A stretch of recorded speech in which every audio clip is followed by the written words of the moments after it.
이 가나 혼인 잔치에 우리가 가장 주목하는 것은 우리가 찬양으로도 고백했던 것처럼 물이 변해서 포도주가 되는 사건이죠. 인간의 역사를 살펴보면 술의 역사는 꽤 오랜 연관성이 있죠. 성경에 처음 나오는 것은 이제 노아 홍수 이후에 노아가 이제 포도 열매들을 맺게 되고 그것들을 가지고 포도주를 만들어 먹고 취하게 되는 이 사건이 처음 등장하게 되죠. 세상의 역사 속에서 다양한 모습과 방법으로 이 포도주와 술에 대한 역사들이 기록되어져 있는 것을 보게 됩니다. 왜 그런가 하면 당시에는 이 물을 정수하고 또 보관하는 기술이 많이 발달되지 못했던 것이죠. 그래서 포도주는 중요한 음료인 동시에 식수 보관에 이용되기도 했던 것을 보게 됩니다. 그러니까 요즘은 사람들이 와인 많이 마시죠. 믿지 않는 사람들은 요즘과 달리 와인을 그냥 마시는 것이 아니라 그러니까 물과 섞어서 마셨다라는 것이죠. 이런 점에서 이제 고대 근동 지방, 이 와인이 많이 나는 이스라엘 그 지방이나 이 유럽 지역에서 있어서 포도주라는 것은 지금 우리가 생각하는 것과 달리 이 술은 일종의 문화였고 삶의 어떤 의식주의 하나에 포함되어져 있는 기초적인 요소라고 할 수 있는 것이죠. 그래서 오늘 본문에 등장하고 있는 결혼식에서 포도주가 떨어졌다라고 하는 사건은 단순히 잔치에 먹고 놀고 마시기 위한 술이 떨어졌구나라는 부족했던 사건을 다루고 있는 게 아니죠. 그러니까 삶에서 꼭 필요하고 중요한 것이 사라져버린 상황을 의미하는 것이죠. 요한복음 2장은 이처럼 반드시 꼭 필요한 것이 부족한 상황에서 예수님을 만났던 사람들의 이야기가 등장합니다. 물을 포도주로 바꾼 이 이야기는 다른 마태복음이나 마가복음이나 누가복음에는 나오지 않죠. 그렇다면 요한복음을 기록한 사도 요한은 이 사건을 기록하는 과정에서 시간을 일부러 명시했던 것 같습니다.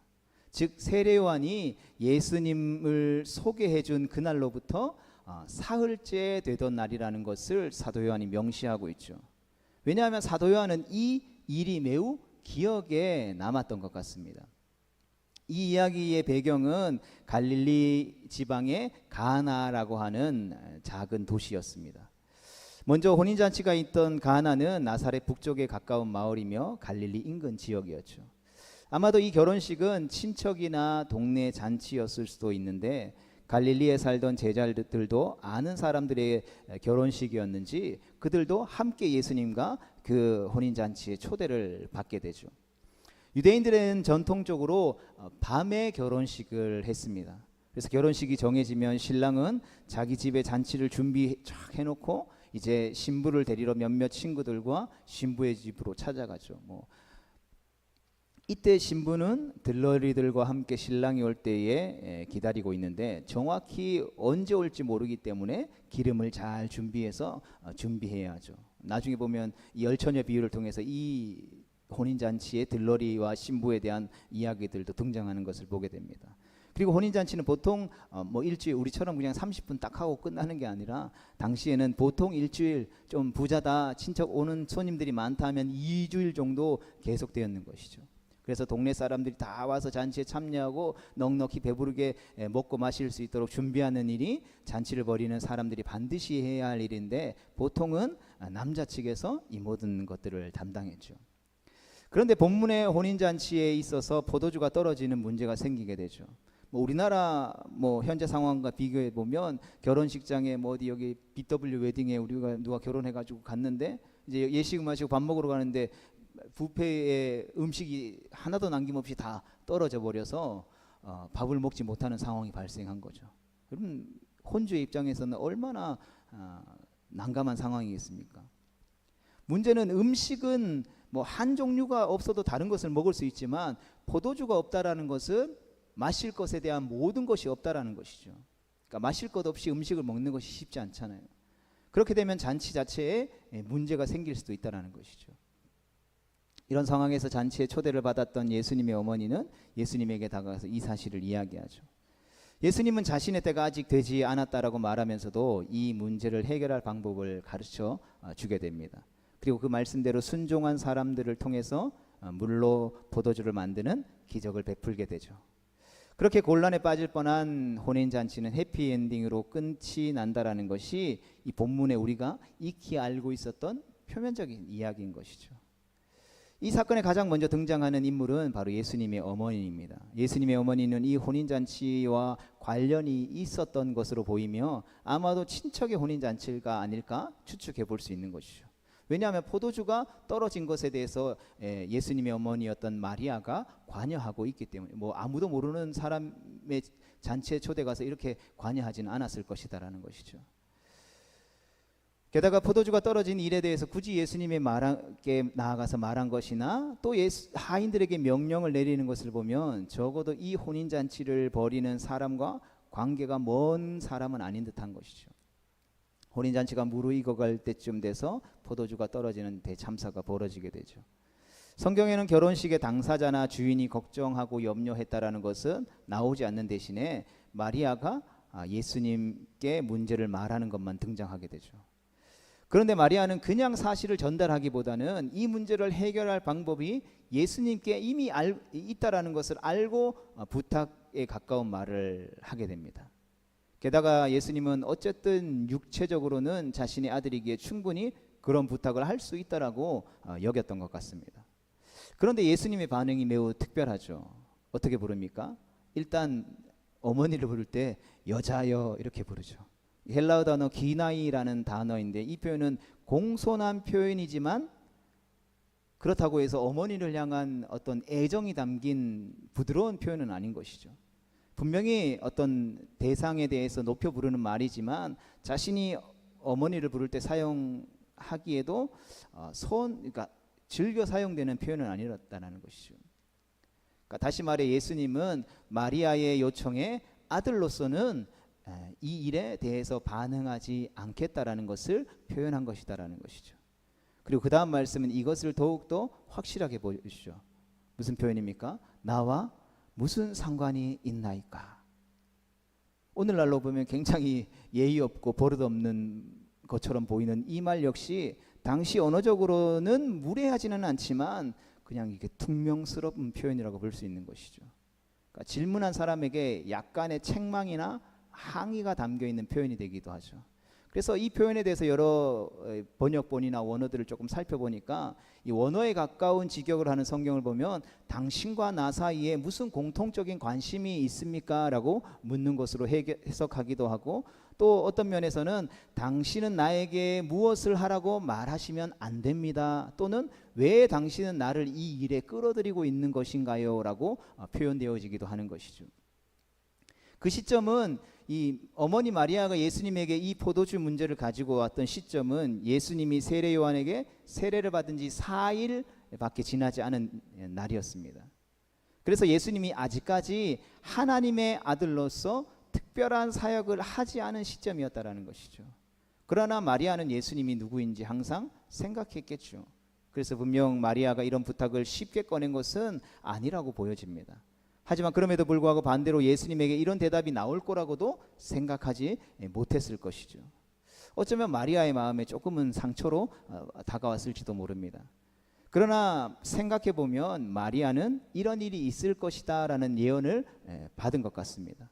예수님이 어릴 적 모세의 율법대로 정결 예식의 날에 예루살렘에 올라갔을 때 거기서 시므온이라고 하는 사람이 성령의 감동을 받아 예언을 한 일이 있었는데 그때 그가 마리아, 예수님의 어머니였던 마리아에게도 이런 예언을 하게 되죠.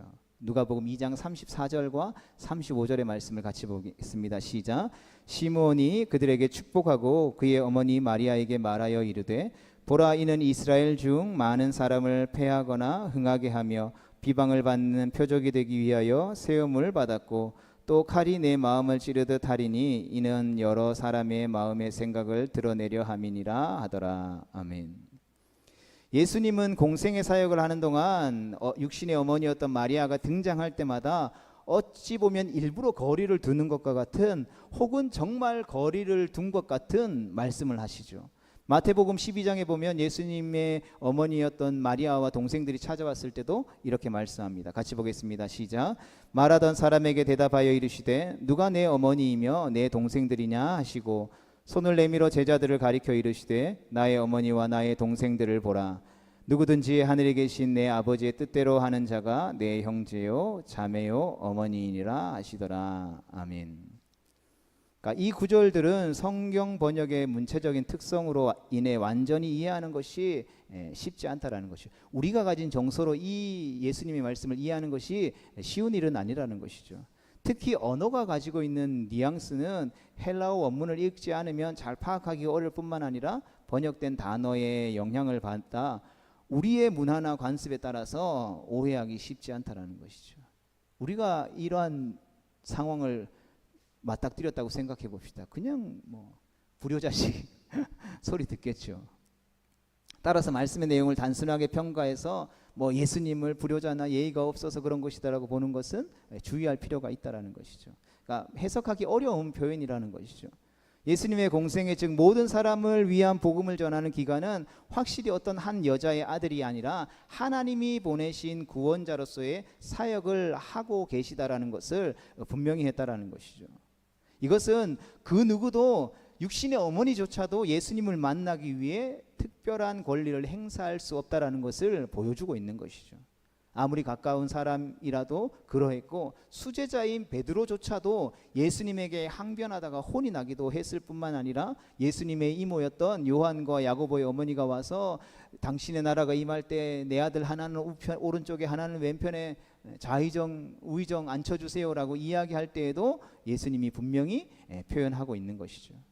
그래서 그 공생의 기간의 어떤 이적이나 말씀은 개인적인 관계로 행해질 수는 없었다라는 것이죠. 예수님이 어머니 마리아에게 이것이 나와 무슨 상관이 있냐라고 말씀한 것은 기적에 대한 요구가 개인의 어떤 목적을 위해서 이루어질 수 없다라는 것을 분명히 표현하고 있는 것이죠.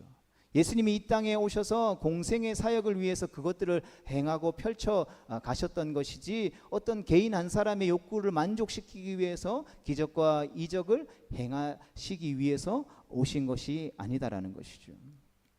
그럼에도 불구하고 예수님의 육신의 어머니였던 마리아가 그 시점에서 그런 교훈을 얻는다라는 것은 쉽지 않은 일이었을 것 같습니다.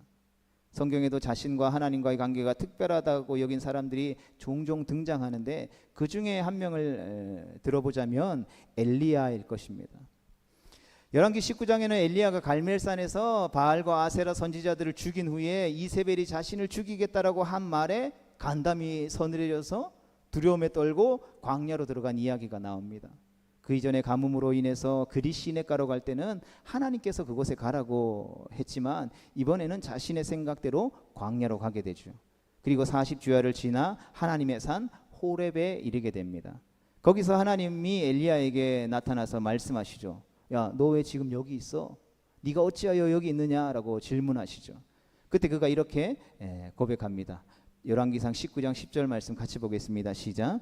그가 대답하되 내가 만군의 하나님 여호와께 열심히 유별하오니 이는 이스라엘 자손이 주의 언약을 버리고 주의 제단을 헐며 칼로 주의 선지자들을 죽였음이 오며 오직 나만 남았거늘 그들이 내 생명을 찾아 빼앗으려 하나이다. 아멘. 그리고 잠시 후에 하나님이 똑같은 질문을 또 하시게 되죠. 그때 엘리야는 마찬가지로 똑같은 대답을 하게 됩니다. 그는 자신이 특별하다고 여겼으며 하나님 앞에서 특별한 주장이나 권리가 있다라고 여겼던 것 같습니다.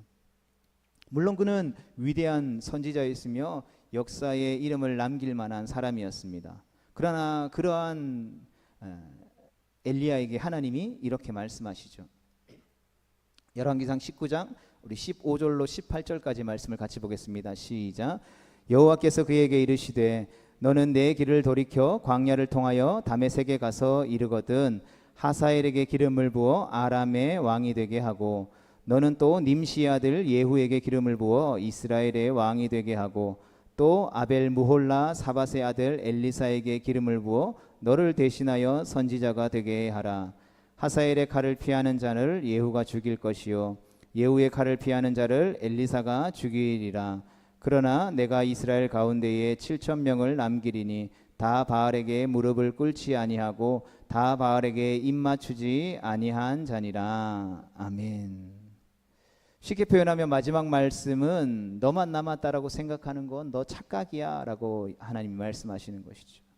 엘리야는 자신만 있다고 여겼지만 이 악하고 음란한 세대 가운데에 하나님을 온전히 섬기는 사람은 나밖에 없어 라고 이야기하고 있지만, 하나님은 아니야, 너만 특별한 것이 아니라 이스라엘 가운데 7천 명이나 되는 바알에게 무릎 꿇지 않는 내 사람들이 있어 라고 분명히 말씀해 주시죠.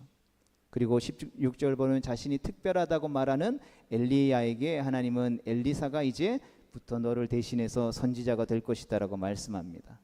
즉 엘리야의 사명은 거기서 끝이 나게 되었다라는 것이죠. 이 말씀 이후에 엘리야는 하나님의 말씀대로 엘리사를 만나 제자로 삼게 되죠. 그러나 아합이 나봇의 포도원을 빼앗고 이세벨이 나봇을 죽일 때에도 엘리야는 특별한 일을 하지 않았습니다. 그러다가 이제 어떤 왕이 설 때에 그 왕이 서는 것을 예언하는 것으로 엘리야의 사명이 끝나게 되죠. 하나님이 어떤 시대와 어떤 사명들을 위해서 특별히 어떤 사람들을 두고 쓰시지만 누구든 자신을 특별한 사람이라고 생각하는 것은 별로 바람직하지 않다라는 것이죠. 예를 들어 어떤 사람이 특별한 은혜로 많은 일을 했어도 그에게 무슨 특별한 권리가 주어진 것은 아니었다라는 것이죠. 그러나 얼마나 많은 사람들이 은혜로 얻은 능력이 자신의 특별한 능력이자 권리라며 착각했는지 모릅니다. 그러다가 많은 사람들이 이단이 되고 어리석은 일을 범해 교회와 사회 속에서 하나님의 영광을 가리는 일들이 일어나게 되는 것이죠.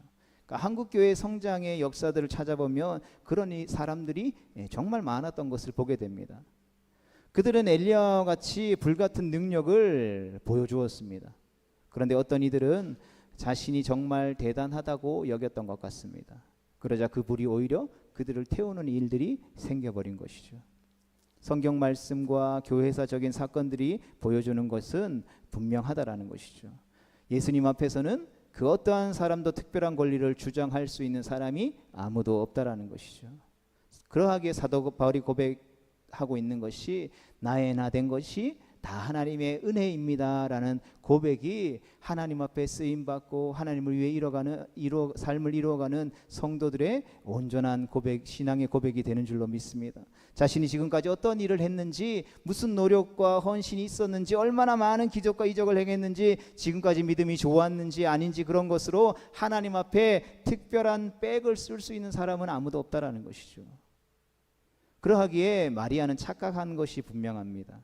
혼인잔치에 필요한 포도주를 만드는 일이 어떻게 하나님 앞에 영광이 되는지, 그것이 하나님 나라의 복음을 전하고 예수님이 그리스도이심을 드러내는 일인지를 생각하지 못한 채 그저 육신의 생각으로 도와달라고 했던 것이죠. 예수님의 이러한 단호함에 마리아는 뒤로 물러서게 됩니다. 그것은 그녀가 예수님의 이 자신의 아들이 아닌 하나님의 아들로서 일하고 있음을 파악했다라는 증거이겠죠. 그리고 그는 겸손함으로 무엇이든지 순종하며 인내하겠다라는 자세를 보이게 됩니다. 요한복음 2장 5절 말씀 같이 보겠습니다. 그의 어머니가 하인들에게 이르되 너희에게 무슨 말씀을 하시든지 그대로 하라 하니라. 아멘. 여기서 중요한 것은 무슨 말씀을 하시든지라는 것이죠. 그러니까 무슨 일을 시키시든지 순종하겠다라는 자세인 것이죠. 그러하기에 이 무슨 일을 하겠다라는 순종의 자세에는 어떠한 것을 행하거나 행하지 않는 것도 있겠지만 아무런 말씀도 하지 않는다 할지라도 그것을 받아들이고 순종하겠다라는 것이 포함되어 있는 것이죠. 분명히 마리아는 예수님의 육신의 어머니로서의 시작해서 요청하게 되지만 이제는 믿음의 사람으로 순종하기로 했다라는 것이죠.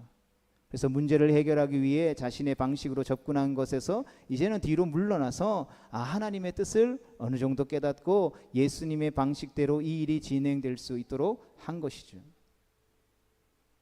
물로 포도주가 되는 것도 하나님의 뜻이고, 포도주가 변화되지 않아서 그 잔치에 문제가 생기는 것도 하나님의 뜻이라는 것을 받아들이기로 한 것이라는 것이죠. 그렇게 마리아가 자신의 생각을 버리고 뒤로 물러나자 예수님은 이 일을 해결해 주시죠.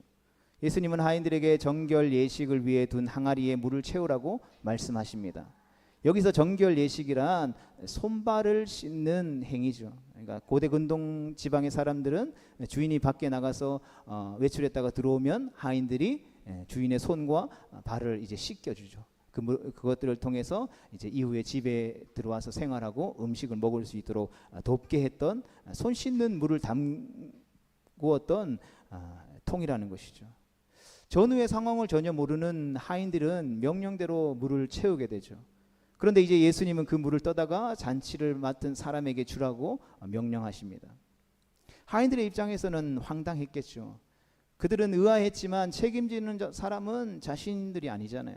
그렇기 때문에 하라면 하라는 대로 했을 뿐이라는 것이죠. 문제가 생기면 예수님이 시켰다라고 하면 되기 때문이라는 것이죠. 그런데 잔치를 책임진 연회장은 포도주 맛이 좋다라고 신랑을 불러 칭찬하게 되죠. 포도주는 예수님이 만들었는데 이상하게도 칭찬은 신랑이 받게 되죠. 이 사건은 예수님이 일으키신 많은 공생의 사역 중에 기적 중에 특이한 점이 굉장히 많은 사건 중에 하나입니다. 이 본문을 사용한 어린이들을 위한 설교 중에는 예수님 덕분에 혼인잔치에 포도주가 떨어졌는데 혼인잔치가 예수님이 물로 포도주를 바꿔줘서 사람들이 행복해졌다라고 끝을 맺기도 하죠. 분명 혼인잔치는 행복하게 끝을 맺은 것이 맞습니다. 그러나 하인도 잔치를 맡은 연회장도 신랑도 혹은 그 어떤 사람도 예수님 앞에 엎드려 자신이 죄인임을 고백하거나 그 일을 행하게 하신 하나님 앞에 영광을 돌리며 감사하는 내용들이 기록되어져 있지 않다라는 것이죠. 여러분, 성경에 나오는 기적들 중에 그렇지 않은 반응이 있었던 적이 있었을까요? 물론 10명이 고침을 받았지만 그 중에 돌아와서 하나님 앞에 감사하고 영광 돌리는 사람이 한 사람뿐이라서 그 하나님 앞에 영광 돌린 사람이 적은 것은 분명했지만 전혀 없었던 적은 없었다라는 것이죠.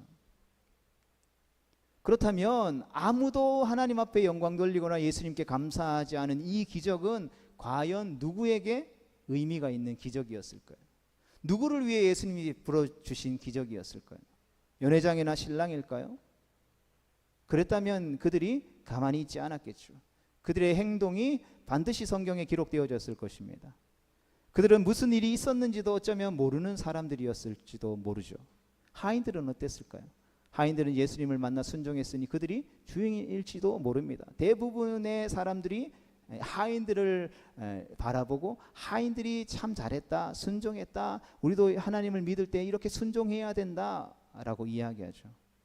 그러나 그들의 순종이 기적을 일어나게 했다라고 할 수도 있겠지만 이것은 어쩌면 좀 궁색한 설명이지 않을까 생각해 보는 것이죠. 그들은 하인이죠. 이미 순종하라는 명령을 받은 종들이라는 것이죠.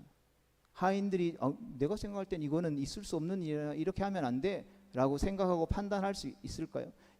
내 생각과 맞지 않으니까, 내 경험에 맞지 않으니까 내가 종으로 하루 이틀 섬기는 것도 아니고 이건 있을 수 없어 라고 반항하고 순종하지 않을 수 있었을까요? 그런 위치에 있는 사람들이 아니었다라는 것이죠. 그렇다면 마리아일까요? 우리는 마리아처럼 예수님께 구하는 것이 중요하다라고 강조할 수 있겠죠. 그러나 기적을 베푸는 것은 전적으로 예수님의 권한이며 그분이 하시고 싶을 때 하시는 일이지 누가 시켜서 하는 일이 아니라는 것을 우리는 기억해야 하는 것입니다. 아무리 육신의 어머니라고 해도 예수님을 움직일 수 없다라는 것을 성경이 더 명확히 보여준다라는 것을 우리는 이미 앞에서 언급했죠. 마리아도 예수님을 만나긴 했지만 그 일로 마리아로 하여금 예수님을 메시아로 완전히 믿고 영광을 돌리게 되었다라고 보기에는 조금 어려움이 있다라는 것이죠. 그러하게 이 기적에서 예수님을 만난 진짜 주인공들은 따로 있었다라는 것이죠. 누구일까요? 오늘 본문 말씀을 보면 알 수 있습니다. 같이 읽어보겠습니다. 시작. 예수께서 이 첫 표적을 갈릴리 가나에서 행하여 그의 영광을 나타내심에 제자들이 그를 믿으니라. 아멘. 여러분, 물이 포도주로 변한 사건이 요한복음에만 등장한다라는 것은 앞에서 말씀드렸죠. 나름의 이유가 있다라고 생각합니다. 물이 변하여 포도주가 된 기적은 다른 복음서의 기자들의 기억에는 그리 중요하게 기록할 일은 아닌 것 같다라고 여겼는지 모르죠. 병자가 살아난 것도 귀신이 막 떠나간 것도 아니고 물고기 2마리와 보리떡 5개로 5,000명이나 넘는 사람들이 먹는 엄청난 사건이 아니었기에 그랬을지도 모릅니다. 하지만 아무도 물로 포도주를 만드신 기적에서 예수 그리스도의 영광을 보지 못했는데 누가 봤다고요? 오직 예수님의 제자들, 즉 요한복음 이 사건이 있기 전에 예수님을 만났던 사람들, 사도 요한과 안드레와 베드로와 빌립과 나다나엘은 이 일로 인해서 어떻게 되었다고요? 예수님을 믿게 되었다라는 것이죠. 그들은 예수님이 하나님의 아들이시다라는 것을 확신하게 됐고 그 예수님을 따르기로 결정하게 됩니다. 특히 요한에게 이 사건은 예수 그리스도에게서 하나님의 영광을 본 중요한 사건으로 남겨져 있다라는 것이죠. 성도 여러분, 요한복음에서는 예수님이 기적을 베푸실 때마다 소위 무리라고 하는 사람들과 제자들 사이에는 큰 간극이 있었음을 항상 보여주게 됩니다. 사람들은 혼인잔치가 행복하게 끝난 것에 관심이 있죠. 내 삶에 이러한 문제가 있는데 예수님을 만났더니 이 문제가 해결되었어 라는 것에 관심을 가지고 말씀을 봅니다. 그래서 이 복음서의 말씀을 읽으면서도 나의 삶에도 이런 포도주가 떨어지는 삶의 문제가 있는데 예수님께 기도하면 예수님이 그 문제를 해결해 주실 거야. 나도 행복한 해피엔딩을 맞을 수 있을 거야 라고 생각하고 본다라는 것이죠. 그러나 예수님은 사람들이 자신을 믿고 회개하고 구원을 얻는 것에 관심이 있었다라는 것이죠. 왜냐하면 혼인잔치가 잘 되는 것과 구원과는 상관이 없지만 예수님을 믿는다라는 것은 구원의 핵심이기 때문이라는 것이죠. 사람들은 어떤 기도나 간구가 축복을 이끌어내는지 관심이 많죠. 그래서 축복받는 기도의 비결을 같은 것을 알고 싶어 하죠. 그래서 나도 그러한 비결을 가지고 축복받는 기도를 하고 싶어 한다라는 것이죠. 그래서 마리아의 간구가 물이 포도주가 되는 기적을 행했다라고 믿으며 하인들의 순종을 배우자라고 말하기도 합니다. 그러나 예수님은 믿음이 없으면 구원을 받지 못한다라는 사실들을 가르쳐주고 싶은 것이죠. 어떤 기도의 응답도 그가 참 하나님이며 우리의 구원자라는 믿음을 이끌어내지 못한다면 어쩌면 아무 소용이 없는 일일 수도 있을 것입니다. 사람들에게 무슨 일이든지 아멘으로 순종하는 것이 축복의 비결이라고 생각하죠.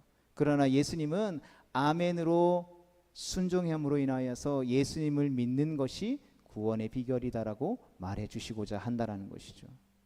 그러하게 순종이라고 하는 것은 어떤 축복을 받을 수 있는 비법이 아니라 믿음을 가진 예수 그리스도로 말미암아 믿음으로 구원받은 자들의 태도여야 한다라는 것이죠. 믿지 않고 순종해도 혹시 기적을 볼 수 있을지는 모르지만 그것이 예수님이 우리에게 요구하시는 진정한 본질은 아닐 것이다라는 것이죠. 예수님이 어떤 기도에 응답하시거나 예수님이 어떤 순종의 기적을 베푸시는 것은 오직 한 가지 이유 때문이라는 것이죠. 바로 그의 영광을 보고 그를 믿어 구원을 받게 하는 것. 우리가 예수님께서 베푸시는 공생의 기간의 모든 사역들을 이러한 관점으로 볼 때 진정한 예수 그리스도의 마음, 그 한 영혼을 천하보다 귀하게 여기시는 주님의 마음을 우리는 깨달을 수 있게 되어진다라는 것입니다. 성도 여러분, 오늘 말씀을 정리하면서 우리가 예수님의 제자라면 우리의 관심은 어떻게 하면 축복을 받을 수 있을까? 어떻게 하면 내 삶의 문제를 해결받을 수 있을까가 아니라 하나님의 영광이어야 할 줄 믿습니다. 예수님을 믿는 믿음이 되어야 할 줄로 믿습니다. 어쩌면 우리의 삶은 포도주가 떨어져 버린 혼인잔치와 같을지 모릅니다.